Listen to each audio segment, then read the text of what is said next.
Well, hello everybody. I've been on various trips, which I am actually delighted. I was on 4 airplanes in 3 days, and was actually able to do it with, with assistance. And so I'm kind of getting back into the world again. So one thing I wanted to read to you this morning was from Jonathan Haidt, who has done some of the most interesting work in psychology. And he's turned his attention to attention now, which I'm really, really happy about. And here's one thing he says. He argues that paying attention is, in fact, one of the most challenging and meaningful things you can do, because what you pay attention to shapes what you care about, and what you care about shapes what you become. Thought that was really, really profound. What we've known for over 100 years is that what you give attention to grows.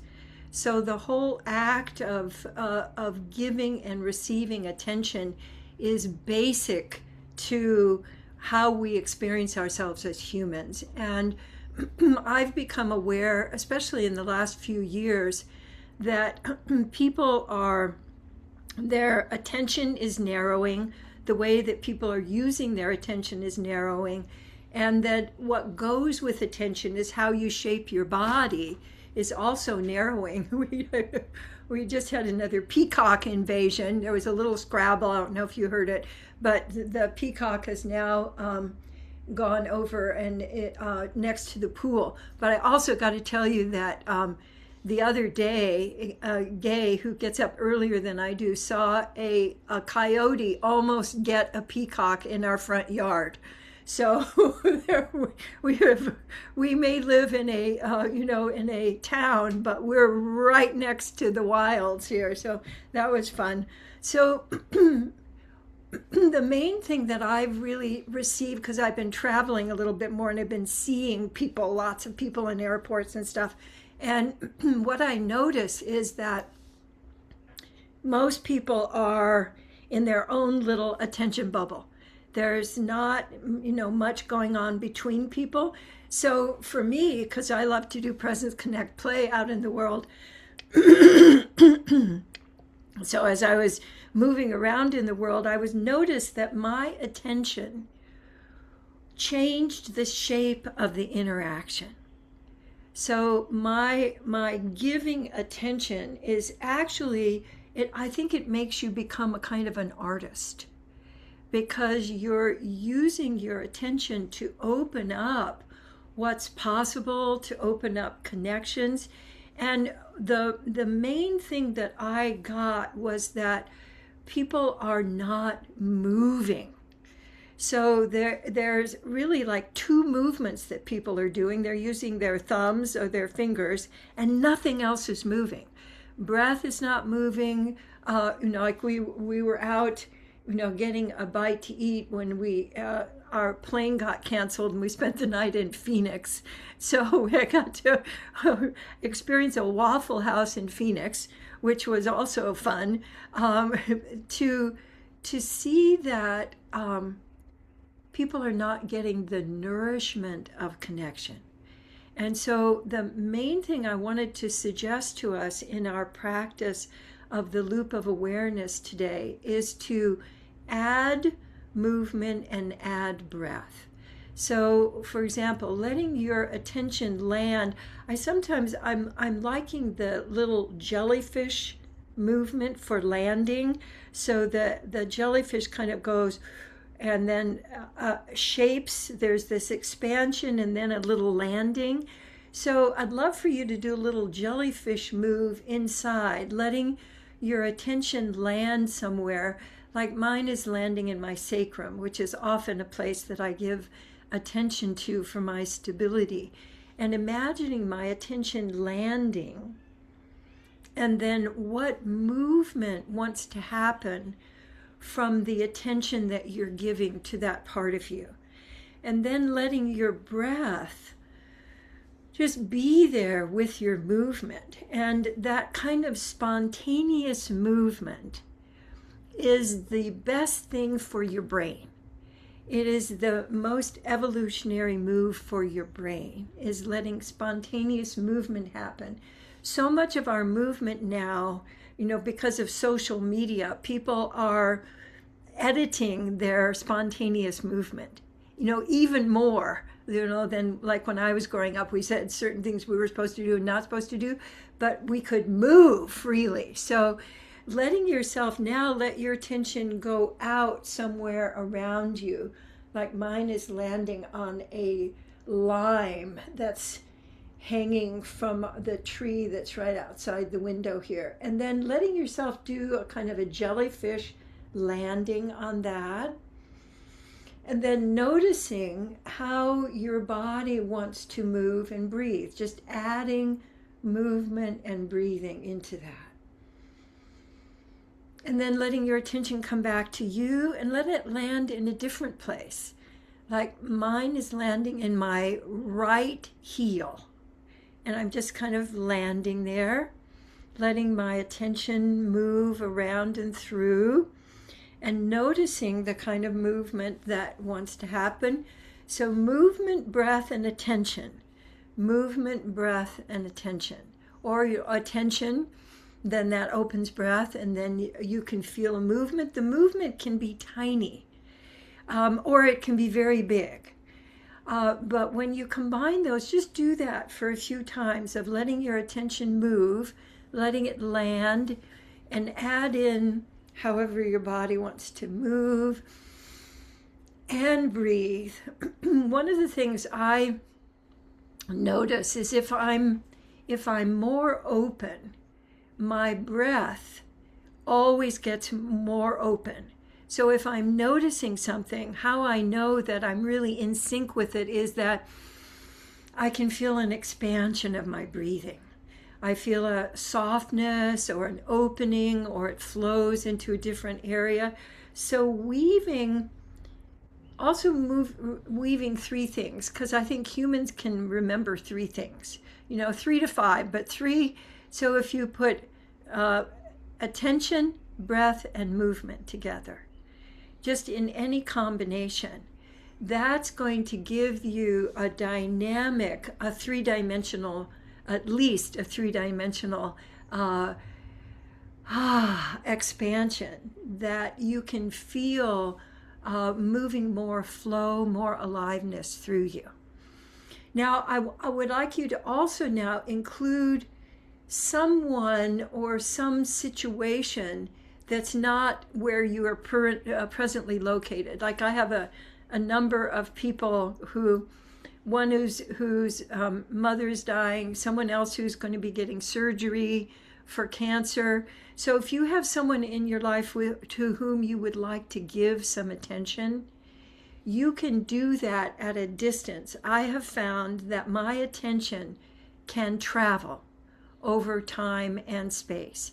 And I would love for you to start including that in your loop of awareness, is letting your movement, your breath, and your attention focus on. So I'm going to focus on my friend who's having surgery next week, and I'm going to send my attention. We think, well, I'm sending love. Well, your attention is love.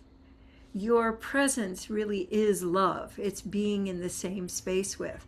So let yourself imagine that person or that situation, and let yourself imagine you right there, breathing and moving and giving your attention to that person, and then giving it to you.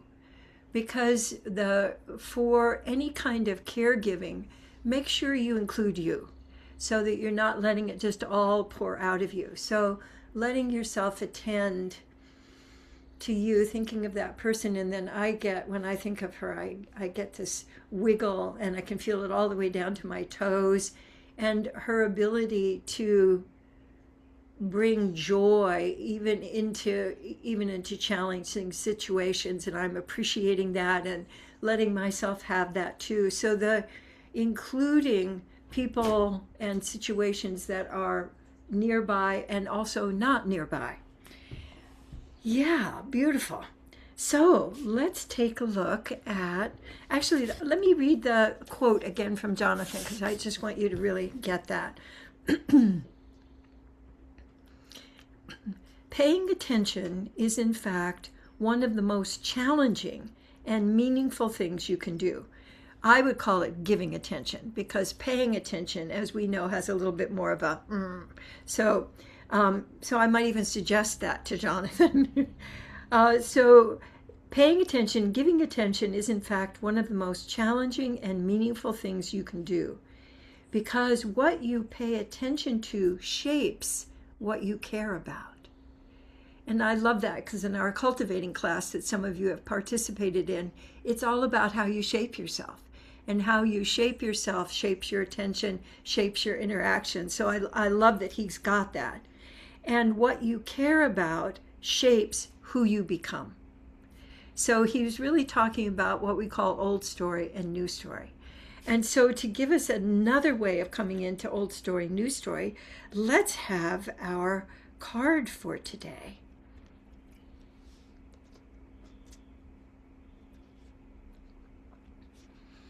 And I'd like you to let your attention go into the card, and then letting it land and letting yourself breathe and find whatever kind of spontaneous movement wants to occur, and then coming back to some other body sensation that you're noticing and letting your attention land there, and then moving and breathing while I read you first the sentence and then the question.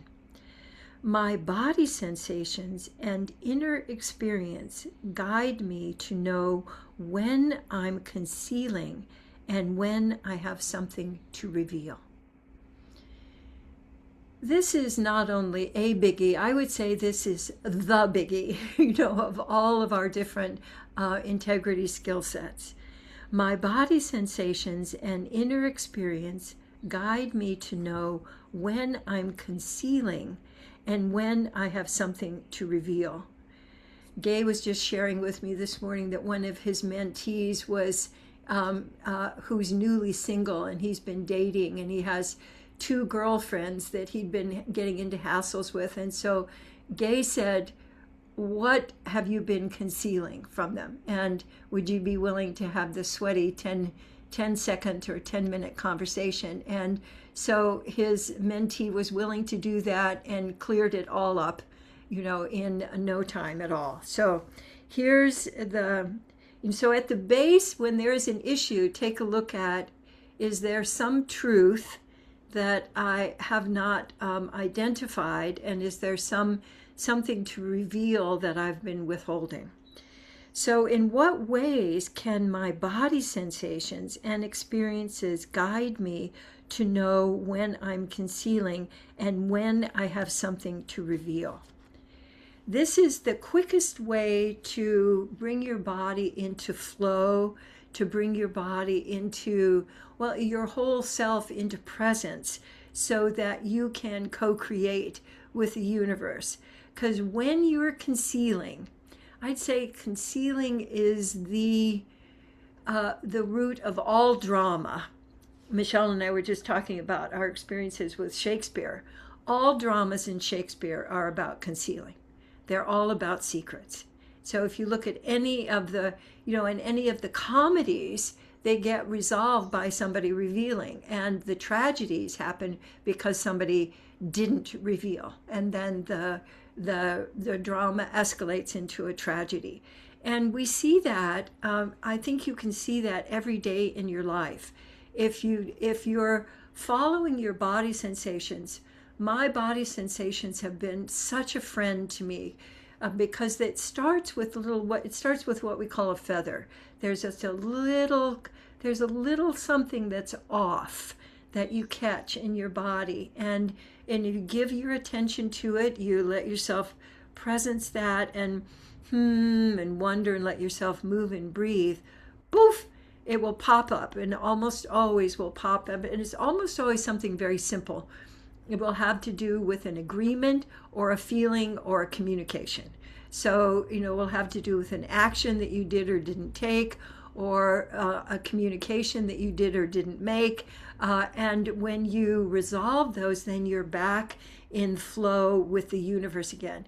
And I love how the card has all of these places that you have to kind of really go into to see what the heck is in there. But when you let yourself, with like the concealing, the sensations in your body, when you give attention to them, you actually give light that is like demonstrable light to them so that you can see them and then share them. So this is the card that is from conscious communication. And let's come on back to the big group. For me, my body sensations are a tuning fork. I check when I'm doing my loop of awareness. There'll be just a little, I could call it a gritch, or there'll be just a little, or something that is not flowing. It'll be just a little bit off. And so when I give my attention to that, it will be, you didn't make that call you said you were going to make yesterday. And so I can write it down when I'm going to do it. And then I'm back into the flow of creativity and choosing my actions much more consciously, rather than being at the effect of a cascade, something that I didn't do that then closes a door and then that closes another door. But we can open those doors very quickly and very easily, first with our attention. And so that's why I wanted to share that card with you today. And then let's take a look at, I have a peacock on the roof again. And there's this, when the peacock jumps, it kind of shakes it shakes the studio a little bit. So I go, whoa. So that's going on as well. Let me just pull up Presence Connect Play. Tapping for a new calm. Excellent. Okay, so Presence says, befriend feelings and be with. As I move around in the world, it's clear to me that people not knowing what they're feeling, that is, what their sensations are and what emotions might be attached to those, and then being able to experience them and share them with others, is a major skill that I would love for humans to be able to accomplish, because that the sense of being with, if I'm not letting myself receive, if I'm not open to receiving others' attention, others' presence, if I'm not open to receiving the information that's coming from my own sensations, then I just get a little thing through my body when the peacock, you know what it does? It reminds me of, I got a little earthquake resonance. So that was what was just, there was this thing on the roof and my body went, earthquake. So now I'm going to just do a little, rather than be carrying that. So that feeling, that little wisp of fear coming through, I was able to recognize that rather than just plowing through and going, well, I'm doing this now, so I'm just not going to include what just happened. But as each of us is able to just give our attention to what's going on inside as well as what's going on outside, it makes us more resonant, more available for the communication that doesn't come through words. It comes through our vibration and our presence. So if your body sensations, what we were just doing is giving attention to body sensations and letting those move through us, then our bodies can let us know of, that was an old memory, like what just happened for me, or, this is something I'd like you to give more attention to, or this is connected to. And for me, it's just so much more efficient when I'm giving my attention to sensations and feelings. Those are the main things that people don't share.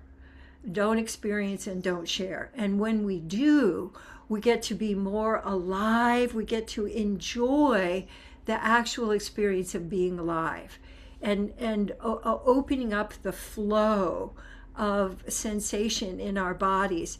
That was the biggest thing that I've noticed over the last couple of months as I'm about halfway through my medication protocol.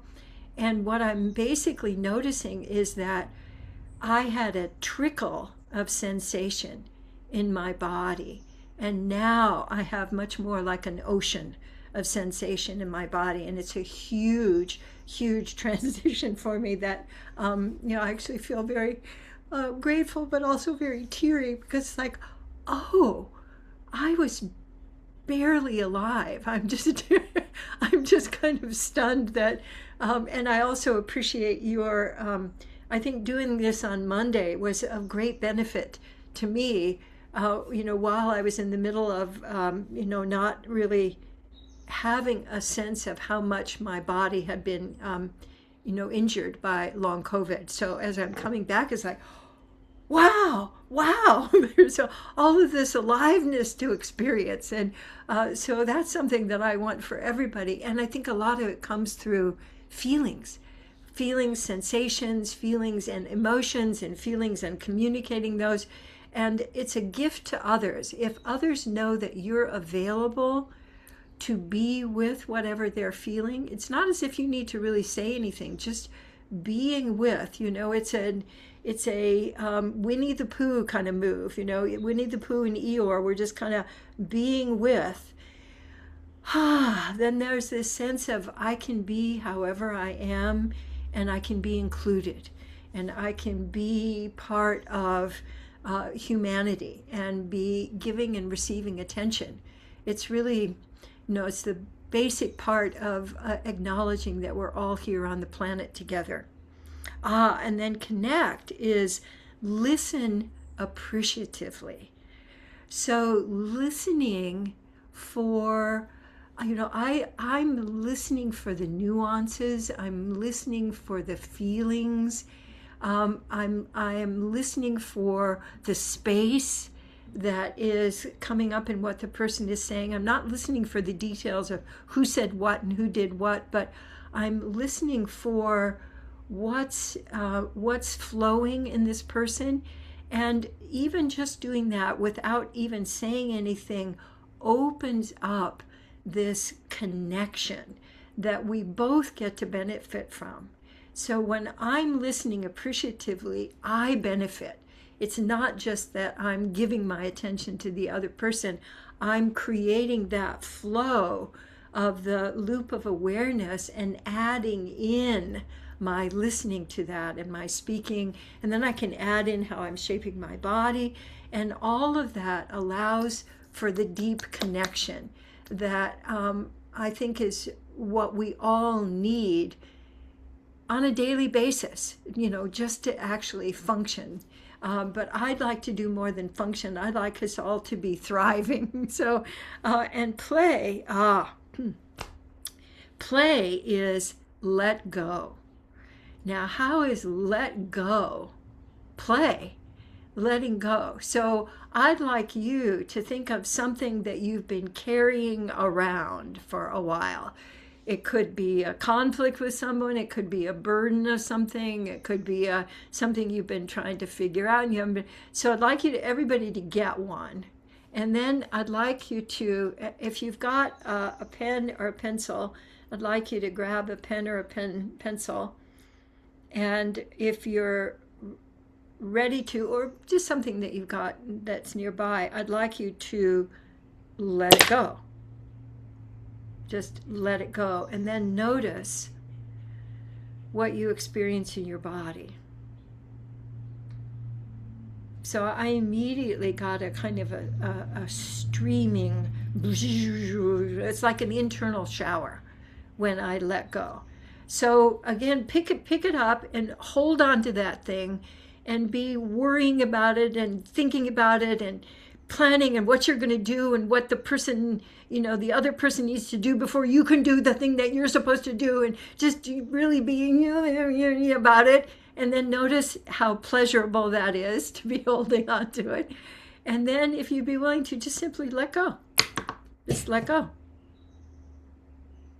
There's been a lot of my life in the last year or two is letting go.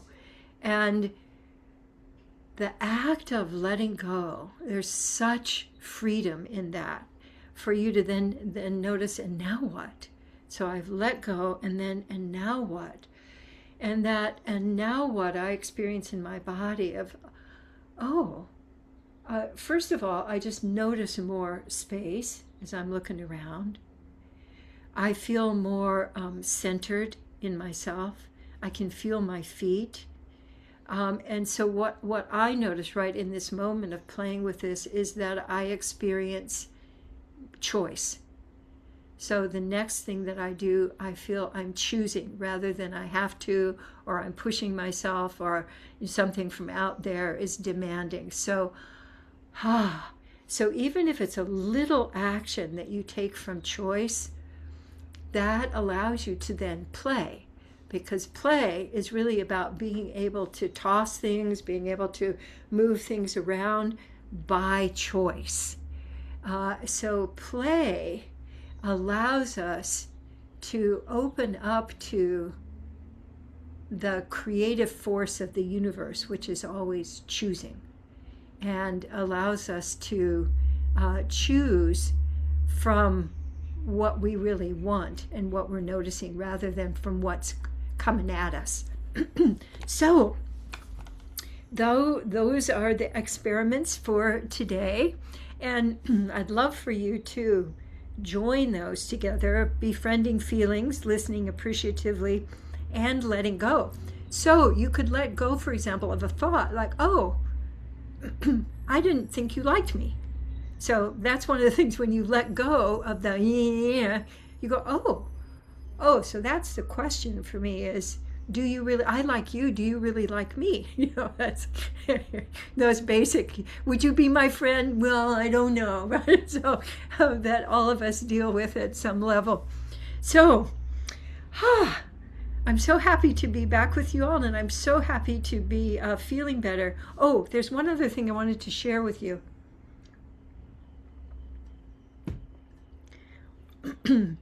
A couple of weeks ago, I had the experience of feeling heat in my knees. Like I actually, and I realized that my knees had been cold for like 2 years. And I felt warmth on the inside of my knees. And I could feel this flow. And I realized, oh, I'm now producing more energy inside me than I am needing it to from the outside. And that shift was so meaningful to me, to be able to generate my own warmth, for example, which I hadn't been able to do. And I really think that what we're practicing together, particularly the loop of awareness, what it's going to do is enliven your insides and give you the fuel of aliveness from the flow of your attention, so that you become a producer of aliveness rather than a consumer from outside. So I'm very happy to be becoming a producer again, and just the joy of aliveness, that experiencing the flow of aliveness is a great joy, and the gratitude to actually be alive. So I'm feeling very grateful and very, very grateful for you all, and want to invite you to stay and play as long as you'd like. And I look forward to, God willing and the rivers don't rise, I'll see you again next time. Mwah! Take care and thank you.